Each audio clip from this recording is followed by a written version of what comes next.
Hi, I'm Miss Knobel. Welcome to 4th grade. I can't wait to show you around our classroom. Let's start back here. First, I want to share some work that my students have done with you this year.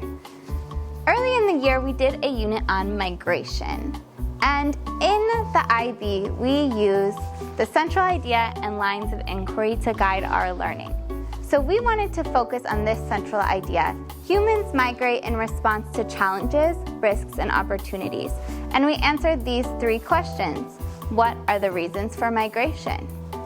After researching and studying and reading about the reasons for migration, my students brainstormed all of these ideas of why people migrate.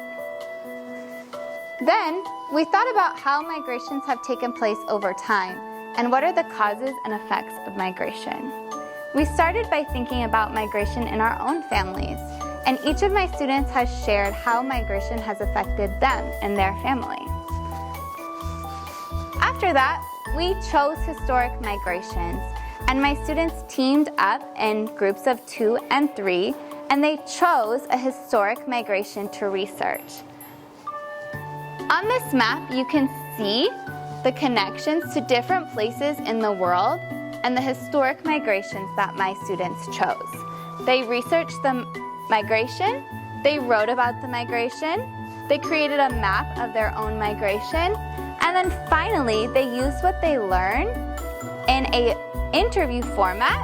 Using iMovie, they created videos to share about their migration. We would love to share those videos with you. You're welcome to scan these QR codes and watch videos created by and featuring students in 4th grade. Let's go over here and look at our new unit.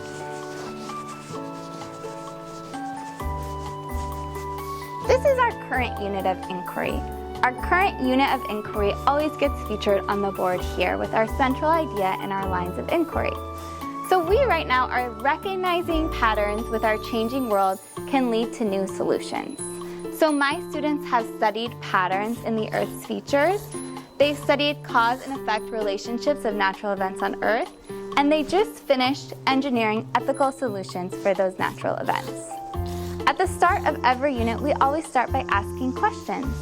These are the questions that my students asked for this current unit.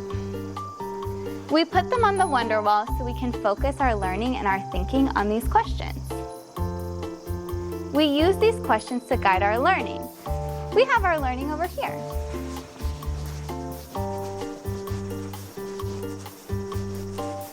Since we're thinking about how the world works, we started by studying soil. And we took our exploration of soil deeper, and we thought about weathering, erosion, and deposition. We learned about different landforms and their characteristics. And finally, we started thinking about natural events. We thought about how scientists and engineers can help reduce the impact of those natural events by engineering ethical solutions. We met with a scientist named Miss Tiffany and asked her questions about how to be a scientist and how to solve problems. And then we used our learning to make models of ethical solutions.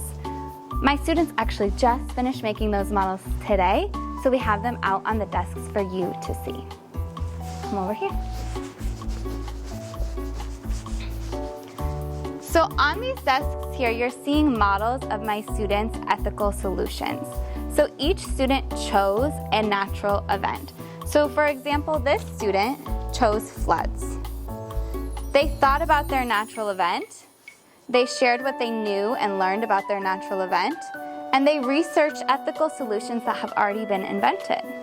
Some students chose to use an existing ethical solution, like this one here, and then they created it.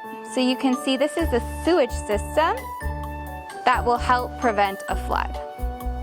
Every student has a different ethical solution, and they did their own research and made their own decision about what they wanted to create. This one will help prevent volcanic eruptions. Here we see tall buildings are preventing the loss of human lives in a flood. This student created their own invention of a wall to protect a city from a volcanic eruption. Here we have a strong structured building that can hopefully withstand an earthquake. We have a dam to protect the city from a flood. We have another one that is for a volcano. It's a thermal imaging camera, which can help detect heat from a volcano.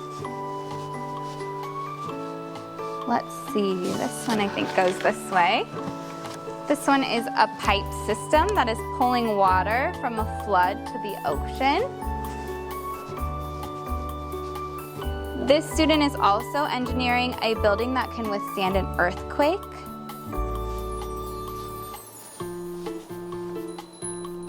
Here is a nacho machine, which is used again for volcanic eruptions. This student created an emergency preparedness kit that you can take with you in the case of a volcanic eruption. And finally, this student has created a sandbagged house to protect from damage in a flood.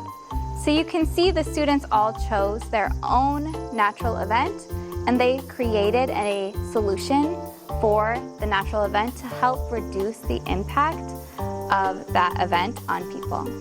Thank you so much for visiting. I hope that helps, and I hope that you can visit our school soon and see this all in person.